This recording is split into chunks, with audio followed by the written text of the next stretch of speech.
Muri Zimbabwe apa neyapisa nyari kutendera pasocial media niya nauya Olinda Chivhayo Honai Chivhayo ava vanhu vakandirana mashoko zvoti paZim celeb pasocial media pese paX paFacebook paInstagram ndo nhau iri kupisa. Olinda Chivhayo achiti aiwa iwe Honai Chivhayo neZANU PF yako aiwa muri kuita zvisiri izvo. Muri Zimbabwe sara muendera mashoko avari kukandirana aiwa tangoti kuvigirai ndandi dziri kupisa panguva ino wasubscribe wolike wotina on the bell icon tambuchana mabditsa ndokupa pano paZim News Live. Noto Olinda Chivhayo anouya achikandira kuna Honai Chivhayo achiti you've spent ZANU PF money. ZANU PF is your sugar daddy.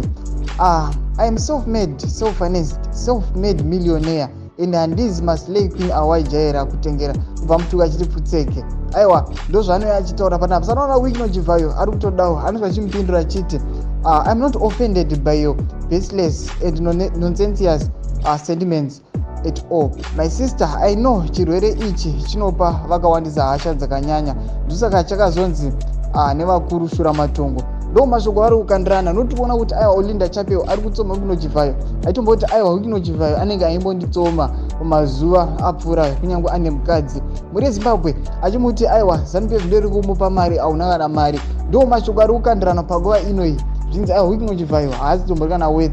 Muri Zimbabwe tudze mafungiro enyu noti tangokupai mashoko avari kukandirana. Tudze mafungiro enyu noti kudii pamusoro penyaya iyi. Pinda mucomment section medu mutudze mafungiro enyu. Musangana kusubscribe, kulike, notina on the bell icon. Tambochana mabditsa ndokupa pano paZim News Live.